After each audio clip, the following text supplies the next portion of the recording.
all the students of Kannada medium 10th class. Let us read the first lesson, that is a hero, where we can study a small boy, how he showed the courage and he slept where his father wanted to. So, first of all, we must read the lesson, then we'll get the questions. For Swami, events took an unexpected turn. Father looked over the newspaper. He was reading under the hall lamp and said, "Swami, listen to this. News has been received about the bravery of a village lad who, while returning home by the jungle path, came face to face with a tiger. The paragraph described the flight the boy had with the tiger and his flight up the tree, where he stayed half a day till some people came that way and killed the tiger." So in this paragraph we see that some boy, Swami, a small boy, who was sitting beside his father. His father was reading a newspaper under the hall lamp. So by this time there was a news in the newspaper. So he explained the news to his son Swami. There was a news received by the newspaper that some boy who was coming through the jungle path and he came face to face a tiger, and with a great fear he climbed the tree and stayed there for half an hour. So here the question will be, where was Swami's father sitting? Swami's father was sitting in the hall. What was he doing? He was reading a newspaper. What was there in the newspaper? There was a boy coming through the jungle path and he saw a tiger. What did he do when he saw the tiger? He climbed the tree or flight up the tree and stayed there with great fear. So he didn't come down. He stayed there half a day. So this much is given here in this paragraph.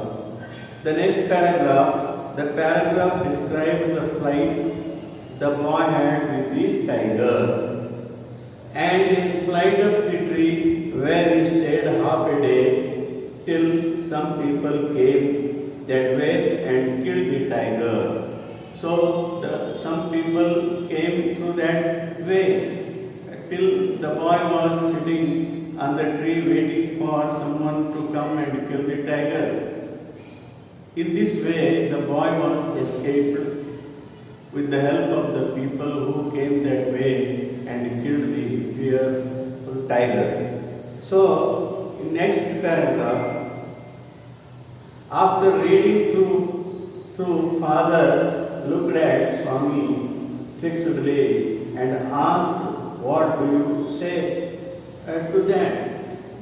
His father asked Swami the opinion of Swami about the tiger and the boy who killed it, who escaped from the tiger and the people killed it.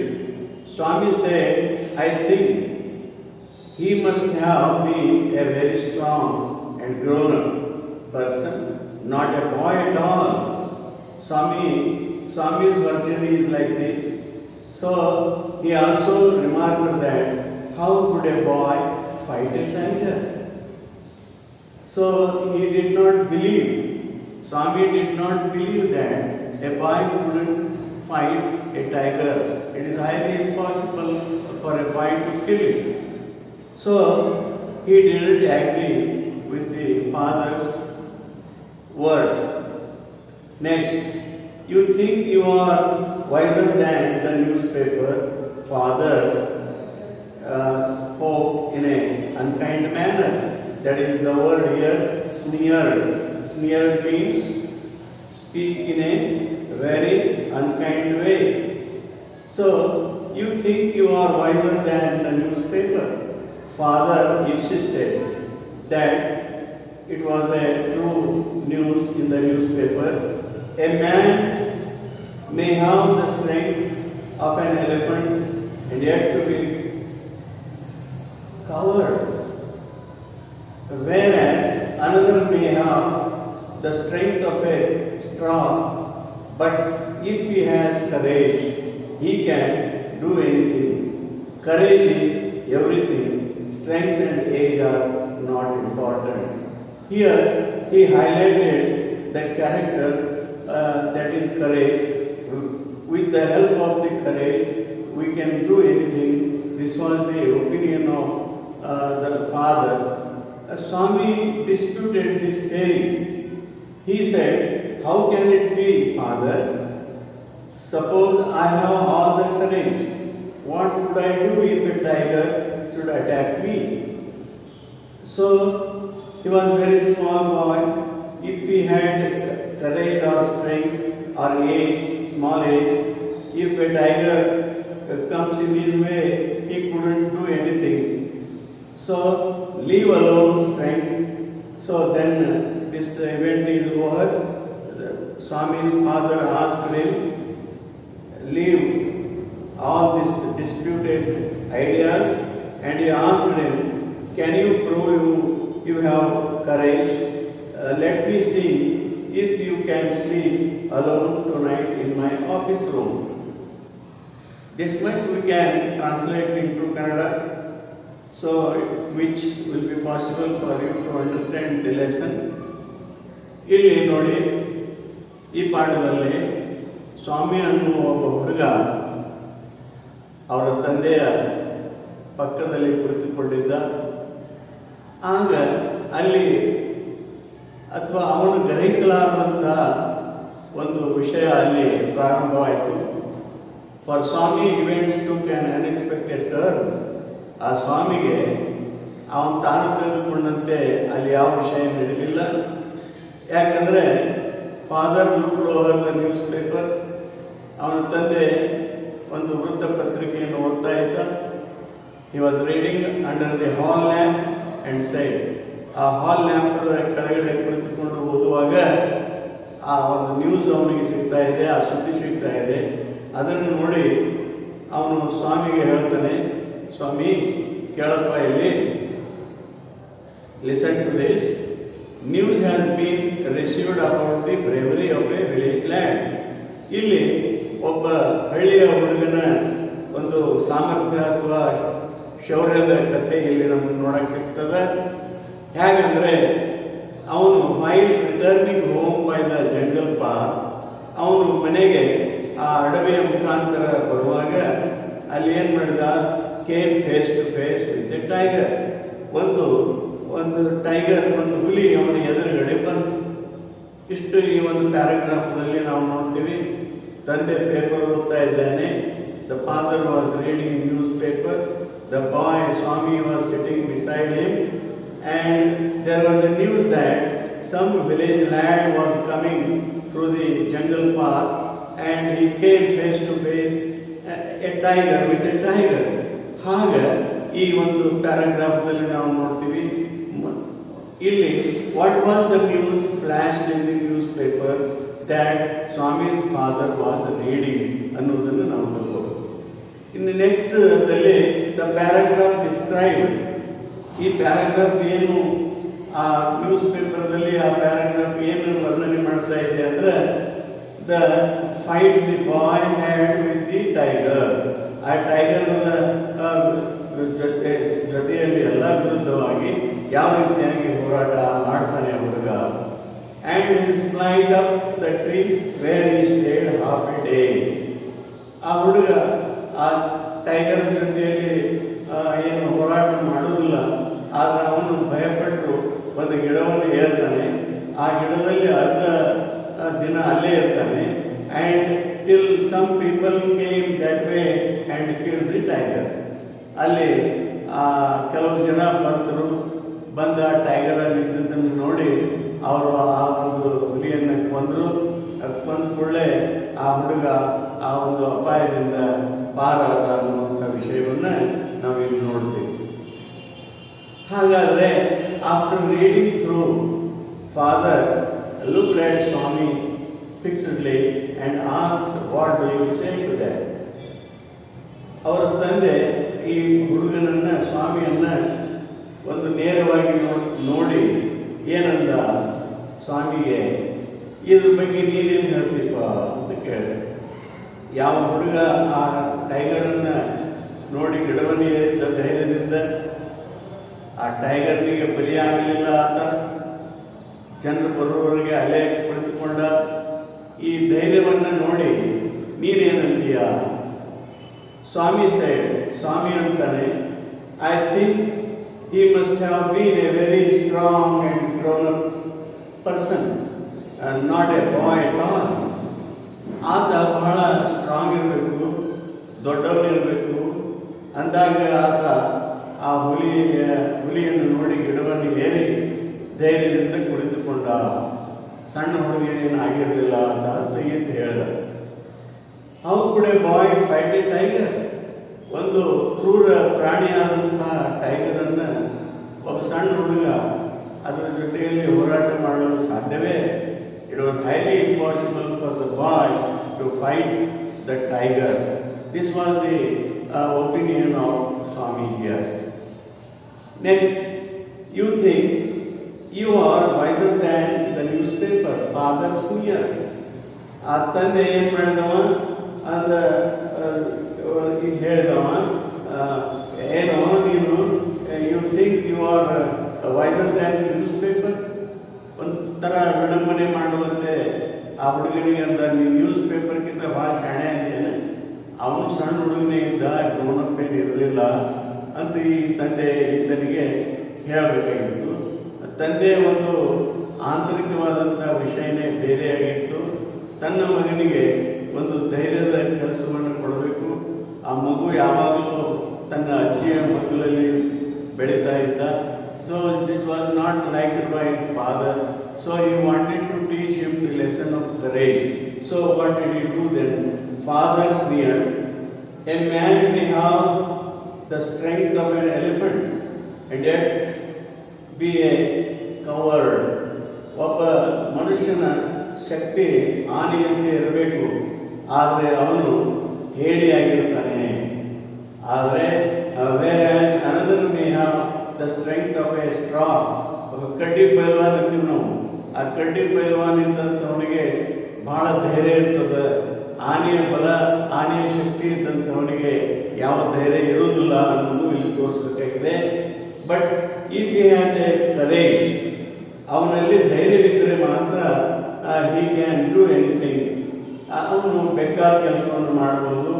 ಯಾಕಂದ್ರೆ courage is everything. Strength and age are not important. ಇಲ್ಲಿ ಶಕ್ತಿ ಮತ್ತು ಒಂದು ವಯಸ್ಸು ಮಹತ್ವದ್ದಲ್ಲ, ಧೈರ್ಯನೇ ಮಹತ್ವದ್ದು. ಧೈರ್ಯ ಯಾರಲ್ಲಿ ಇರ್ತದೆ ಅವ್ರು ಬೇಕಾದ ಕೆಲಸಗಳನ್ನು ಮಾಡ್ಬೋದು ಅನ್ನುವಂಥ ಕಲ್ಪನೆ ಇಲ್ಲಿ ನಾವು ನೋಡ್ತೀವಿ.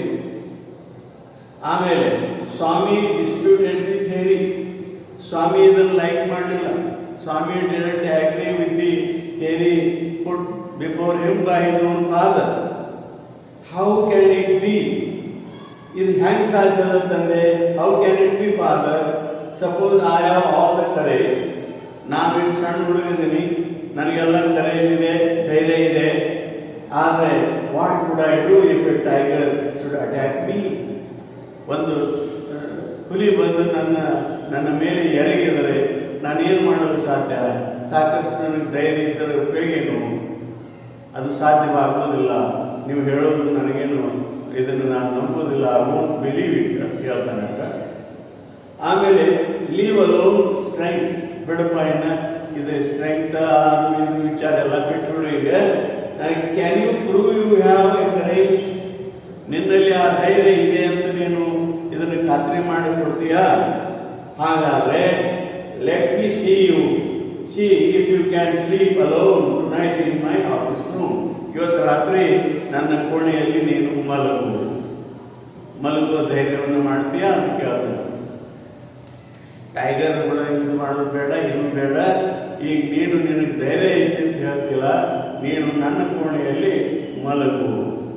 If you want to prove your courage you can sleep in my office room this night. ಈ ರಾತ್ರಿ ಇಲ್ಲೇ ಮಲ್ಕೋಬೇಕು ನೀನು ಅಂತ ತನ್ನ ಮಗನಿಗೆ ಕೇಳ್ತಾನೆ. ಎ ಫ್ರೈಟ್ಫುಲ್ ಪ್ರಪೋಸಿಷನ್, ಇದೇನಪ್ಪ ಇದು ಭಯಾನಕವಾದಂಥ ಒಂದು ಪ್ರಪೋಸಿಷನ್ ನೀವು ತಂದೆ ಕೊಡಾಕತ್ತಿದಲ್ಲ ನನಗೆ, ಅಂದ್ರೆ ಸಜೆಷನ್ ಮಾಡಿದ್ರು ತಂದೆಯವರು. ಪ್ರಪೋಸಿಷನ್ ಅಂದರೆ suggestion. Swami thought he had always slept beside his granny in the passage. ಯಾವಾಗಲೂ ತನ್ನ ಅಜ್ಜಿಯ ಬದಿಯಲ್ಲಿ ಇದ್ದ, ಸಣ್ಣವನಿದ್ದಾಗ ಮಲ್ಕೋತಿದ್ದ, ಅಜ್ಜಿಯ ಮೊಮ್ಮಗನಾಗಿದ್ದ. ಆದ್ದರಿಂದ ಅಂಥ ಒಂದು ವಾತಾವರಣದಲ್ಲಿ ಬೆಳೆದ್ರೆ ಮಗು ಧೈರ್ಯವನ್ನು ಹೇಗೆ ಕಲಿಬೇಕು ಅನ್ನೋದು ತಂದೆಗೆ ಒಂದು ಅದನ್ನು ಆಸೆ ಆಗಿತ್ತು. And any change in this arrangement, ಈ ದಿನಲ್ಲೂ ಅವನು ಅಜ್ಜಿಯ ಬದಿಯಲ್ಲಿ ಮಲಗಿಕೊಳ್ಳೋದು ಮತ್ತು ಅಜ್ಜಿಯ ಜೊತೆಯಲ್ಲಿಯೇ ಇರೋದು, ಇದು ಒಂದು ಅರೇಂಜ್ಮೆಂಟ್. ಇದು ಬಹಳ ದಿನಗಳಿಂದ ನಡೆದೇ ಬಂದಿತ್ತು. ಒಮ್ಮಿಂದೊಮ್ಮೆಲೆ ಈ ಅರೇಂಜ್ಮೆಂಟನ್ನು ಬದಲಾವಣೆ ಮಾಡಲು ತಂದೆ ಆಜ್ಞೆಯನ್ನು ಕೊಡ್ತಾನಲ್ಲ, ಅದು ಅವನಿಗೆ ಅದು ಬೇಡವಾಗಿತ್ತು. ಅದಕ್ಕಾಗಿ ಏನಾಗಿತ್ತಂದ್ರೆ ಕೆಪ್ಟ್ ಹಿಮ್ ಟ್ರೆಂಬ್ಲಿಂಗ್, ಅವನು ನಡಗಾಕತ್ತಿದ್ದ. ಅಂಡ್ ಅವೇಕ್ ಆಲ್ ನೈಟ್, ಪೂರ್ಣ ರಾತ್ರಿ ಎಚ್ಚರವಾಗಿದ್ದ. He hoped at first that father was only joking. ಮೊಟ್ಟ ಮೊದಲಲ್ಲಿ ಏನಿಸ್ತು, ತಂದೆ ಒಂದು ಏನೋ ಕುಚೇಷ್ಟೆ ಮಾಡಕತ್ತಾರೋ, ಅವು ಸುಮ್ಮನೆ ಅಂತಾರೆ ಹಂಗೆ ನನಗೆ ಅಂತ ಮೊದಲು ತಿಳ್ಕೊಂಡಿದ್ದ. ಆದರೆ ಮುಂದೇನಾಯಿತು, ಈ mumbled weakly yes and try to change the subject. ಈಗ ಹುಡುಗರಿಗೆ ನಾವು ಏನಾದರೂ ಹೇಳಿದಾಗ ಅವರು ಆ ಮನಸ್ಸು ಇರಲಿಲ್ಲ ಅಂದರೆ, ಆ ಮನಸ್ಸು ಇರಲಾರ್ದಕ್ಕೆ ಅವ್ರು ಏನು ಮಾಡ್ತಾರೆ, ವಿಷಯ ಬದಲಾವಣೆ ಮಾಡಿ ತಂದೆಯ ಒಂದು ಲಕ್ಷ್ಯವನ್ನು ಬೇರೆಡೆಗೆ ಸೆಳೆಯುವ ಒಂದು ಕೆಲಸ ಮಾಡ್ತಿರ್ತಾರೆ ಹುಡುಗರು. Always the boy, the girls are some small children, they always if they don't want to do it then they wanted to draw the attention of father, mother, of parents towards some other way. ಅವರ ಲಕ್ಷ್ಯವನ್ನು ಬೇರೆಡೆಗೆ ಸೆಳೆದು ಆ ವಿಷಯವನ್ನು ಮರೆಸುವ ಪ್ರಯತ್ನವನ್ನು ಎಲ್ಲ ಮಕ್ಕಳು ಮಾಡ್ತಿರ್ತಾರೆ. ಇಲ್ಲಿನೂ ಸ್ವಾಮಿ ಮಾಡಕ್ಕೆ ಹೋದ. He said very loudly and with a great deal of enthusiasm, ಭಾಳ ಜೋರ್ಲೆ ಅದನ್ನು ಮರೆಸೋ ಸಲುವಾಗಿ ಭಾಳ ಹುರುಪ್ಲೆ ಏನು ಹೇಳಿದ, we are going to admit even elders in our cricket club hereafter. ಇನ್ನು ಮುಂದೆ ನಾವು ದೊಡ್ಡವರನ್ನು ನಮ್ಮ ಕ್ರಿಕೆಟ್ ಕ್ಲಬ್ನೊಳಗೆ ನಾವು ಅವರನ್ನು ಒಂದು ಪ್ರವೇಶ ಕೊಡ್ತೀವಿ. We are buying brand new bats and balls, ನಾವು ಹೊಸ ಬಾಲ್ ಮತ್ತು ಹೊಸ ಬ್ಯಾಟ್ಗಳನ್ನು ತಗೊಳ್ಳೋರಿದ್ದೀವಿ. Our captain has asked me to tell you. ತಂದೆಗೆ ಹೇಳ್ತಾನೆ, ನಮ್ಮ ಕ್ಯಾಪ್ಟನ್ ನಿಮಗೆ ಹೇಳತ್ತಾನೆ, ಹೊಸ ಬ್ಯಾಟು ಹೊಸ ಬಾಲ್ ತಗೊಳ್ಳೋರಿದ್ದೀವಿ, ದೊಡ್ಡವರನ್ನು ನಮ್ಮ ಟೀಮ್ನೊಳಗೆ ತಗೊಳ್ಳೋರಿದ್ದೀವಿ. ಇದೆಲ್ಲ ಅಂದರೆ ಆ ವಿಷಯವನ್ನು ಮರೆಸೋ ಸಲುವಾಗಿ he wanted his father should forget what he was originally telling ಅಂತ ಅನ್ನೋದು ನಾವು ತಿಳ್ಕೋಬೇಕಿಲ್ಲಿ. Well we will see about that later. Father cut him. ತಂದೆ ಏನು ಮಾಡಿದ, ಇವು ಏನೋ ಮುಂದೆ ಹಾಕಕತ್ತಾನ ಮಗ ಅಂತೇಳಿ ಅವನಿಗೆ ಅದನ್ನು ಸುಮ್ಮಿರು, ಅದನ್ನು ಆಮೇಲೆ ನಾವು ನೋಡೋಣ, ಈಗ you must sleep alone hereafter. ನೀನು ಇನ್ನು ಮುಂದೆ ಇದೇ ಕೋಣೆಯಲ್ಲಿ, ನನ್ನ ಆಫೀಸ್ ಕೋಣೆಯಲ್ಲಿ ಇನ್ನು ಮುಂದೆ ನೀವು ಒಬ್ಬನೇ ಮಲಗಿಕೊಳ್ಬೇಕು. ಆ ಆಯು ಬದಿಯಲ್ಲಿ ಏನು ನೀನು ಮಲಗ್ತಾ ಇದ್ದಿ ಅದನ್ನು ಬಿಟ್ಟು ಬಿಡಬೇಕು. Swami realise that the matter had gone beyond his control. From a challenge it had become command. He knew this. Father's tenacity at such moments. ಈಗ ಅವನಿಗೆ ಎಲ್ಲಿ ಪಾರಾಗುವ ಒಂದು ಹಾದಿ ಇರಲಿಲ್ಲ. ಸ್ವಾಮಿ ಅವನ ತಂದೆಯ ಮಾತನ್ನು ಕೇಳಲೇಬೇಕಾಯಿತು. ಆ ತಂದೆ his father insisted him to sleep in his office room hereafter. ಇದರ ನಂತರ ಅವನು ಸ್ವಾಮಿ ತನ್ನ ಕೋಣೆಯಲ್ಲಿ ಆಫೀಸ್ ರೂಮ್ನಲ್ಲಿ ಮಲಗಿಕೊಳ್ಳಬೇಕು ಏಕಾಂಗಿಯಾಗಿ. ಇನ್ನು ಮಗು ಕಲಿಬೇಕು, ಏಕಾಂಗಿಯಾಗಿರುವುದನ್ನು, ಧೈರ್ಯವನ್ನು ಕಲಿಬೇಕು. ಅಜ್ಜಿ ಈ ರೀತಿಯಾಗಿ ಆ ಮಗನನ್ನು ಬೆಳವಣಿಗೆ ಮಾಡಿದಂದ್ರೆ ಮಗನಲ್ಲಿ ಯಾವ ಧೈರ್ಯ ಉತ್ಸಾಹಗಳು ಬರುವುದಿಲ್ಲ ಅನ್ನೋದು ತಂದೆಯ ಒಂದು ವಿಚಾರ. From the first of next month I will sleep alone father. ಅವ ಇನ್ನೂ ಅದನ್ನು ಹಿ ವಾಂಟೆಡ್ ಟು ಪೋಸ್ಟ್ಪೋನ್, ಆ ವಿಷಯವನ್ನು ಮುಂದಕ್ಕೆ ಹಾಕಿ ಪ್ರಯತ್ನ ಮಾಡ್ತಾನೆ ಸ್ವಾಮಿ. ಅದಕ್ಕಂದ್ರೆ the attachment with his grandma was very deep. ಅಲ್ಲಿ ಆ ಅಟ್ಯಾಚ್ಮೆಂಟ್ ಅಂತ ಅಜ್ಜಿಯ ಜೊತೆಗೆ ಏನಿರ್ತದೆ ಅದು ಬಹಳ ಆಳವಾಗಿ ಇರ್ತದೆ. ಆ ಅಜ್ಜಿಯನ್ನು ಬಿಟ್ಟು ಇವ ಬೇರೆ ಮಲ್ಕೊಳ್ಳುವ ಧೈರ್ಯವನ್ನು ಮಾಡೋದಿಲ್ಲ. ಅದಕ್ಕೆ ತಂದೆ ಏನು ಹೇಳ್ತಾನೆ, ಇದನ್ನು ಮುಂದಕ್ಕೆ ಹಾಕಬೇಕು ಅಂತ ಹೇಳಿ ಮುಂದಿನ ತಿಂಗಳದಿಂದ ನಾನು ನೋಡ್ಕೋತೀನಿ ಅಂತ ಹೇಳ್ತಾನೆ. ಆದ್ರೆ ತಂದೆ ಬಿಡಲಿಲ್ಲ. No, you must do it ನಾವು, ನೀನು ಈಗ ಮಾಡಲೇಬೇಕು. It is disgraceful sleeping beside granny or mother like a baby. ನೀನು ಈಗ ಸಾಕಷ್ಟು ದೊಡ್ಡವನಾಗಿದೆಯಾ, ಸಣ್ಣ ಮಗುವಿನಂತೆ ತಾಯಿಯ ಹತ್ತಿರ ಅಥವಾ ಅಜ್ಜಿಯ ಹತ್ತಿರ ಮಲಗಿಕೊಳ್ಳುವುದು ಯೋಗ್ಯವಲ್ಲ, ಇದು ಸರಿಯಲ್ಲ. You are in the second path and I don't like the way you are being brought up. ನೀನು ಈಗ ಎರಡನೆಯಂತೆ ಓದ್ತಾ ಇದ್ದೀಯಾ, ಈ ರೀತಿಯಾಗಿ ನೀನು ಬೆಳವಣಿಗೆ ಆಗುವುದನ್ನು ನಾನು ನೋಡುವುದಿಲ್ಲ. ಯಾಕಂದರೆ ಇನ್ಮೇಲೆ ನೀನು ದೊಡ್ಡವನಾಗಿದ್ದೀಯಾ, ನಿನಗೆ ಹೆಚ್ಚಿನ ಧೈರ್ಯ, ಒಂದು ವೈಯಕ್ತಿಕವಾದಂತಹ ಒಂದು ಜವಾಬ್ದಾರಿ ನಿನ್ನಲ್ಲಿ ಬರಬೇಕು. ಎಷ್ಟು ದಿವಸ ಅಲ್ಲಿ ಮಲಗಿಕೊಂಡ್ರೆ ಆ ರೀತಿಯಾದ ಬೆಳವಣಿಗೆ ಸರಿ ಇಲ್ಲ ಅನ್ನೋದನ್ನು ತಂದೆ ಆ ಮಗುವಿಗೆ ಹೇಳ್ತಾನೆ. He said and looked at his wife. ಹೆಂಡತಿ ಕಡೆಗೆ ಮುಖ ಮಾಡಿ ಹೇಳ್ತಾನೆ. Who was rocking the cradle. ಅವಳು ಆ ಒಂದು ತೊಟ್ಟಿಲನ್ನು ಮಗುವಿನನ್ನು ಹಾಕಿ ಅಲ್ಲಿ ತೂಗ್ತಾ ಇರ್ತಾಳೆ. ಅವಾಗ ಅವಳು ಅಂತಾಳೆ, why do you look at me why do you stay. ನೀನು ಅನ್ನುವಾಗ ನನ್ನ ಕಡೆ ಯಾಕೆ ನೋಡ್ತಿ? She asked, I hardly know anything about the boy. ಆ ಹುಡುಗನ ಬಗ್ಗೆ ನನಗೆ ಭಾಳ ಗೊತ್ತಿಲ್ಲ, ನೀವೇ ನಿಮ್ಮ ಜೊತೆಯಲ್ಲೇ ಜಾಸ್ತಿ ಇರುವುದರಿಂದ ಆ ಹುಡುಗನ ಸ್ವಭಾವದ ಬಗ್ಗೆ ನಿಮಗೆ ಗೊತ್ತಿದೆ. No no, I don't mean you said father. If you mean your mother is spoiling it, tell her so and don't look at me, she said and turn away. ಅವಳು ಏನು ಹೇಳ್ತಾಳೆ, ನೀವು ನಿಮ್ಮ ತಾಯಿಗೆ ಹೇಳ್ಬೋದಲ್ಲ, ನಿಮ್ಮ ತಾಯಿಗೆ ಆ ಮಗುವಿನನ್ನು ಜೋಪಾನ ಮಾಡಲು ಬಹಳ ಕಾಳಜಿ ತಗೊಳ್ಳೋ ಅವಶ್ಯಕತೆ ಇಲ್ಲ. ದೊಡ್ಡವನಾಗಿದ್ದಾನೆ, ಅವನನ್ನು ಸ್ವತಂತ್ರವಾಗಿ ಬಿಟ್ಟರೆ ಅವನು ಹೆಚ್ಚು ಬೆಳವಣಿಗೆಯನ್ನು ಮಾಡ್ತಾನೆ ಅನ್ನೋದನ್ನು ಆ ತಾಯಿ ತನ್ನ ಗಂಡನಾದಂತಹ ಸ್ವಾಮಿಯ ಫಾದರ್ಗೆ ಹೇಳ್ತಾನೆ. ಈ ರೀತಿಯಾದಂತಹ ಇದು ಒಂದು ಪಾಠ. ಆಮೇಲೆ ನಾಳೆ ಮುಂದಿನ ಪಾಠವನ್ನು ನೋಡೋಣ. ನಾಳೆ ಪ್ರಶ್ನೋತ್ತರಗಳನ್ನು ಮತ್ತು ಇನ್ನಿತರ ವಿಷಯಗಳನ್ನು ಇದರಲ್ಲಿ ವಿವರವಾಗಿ ನಾವು ತಿಳಿದುಕೊಳ್ಳೋಣ. Thank you.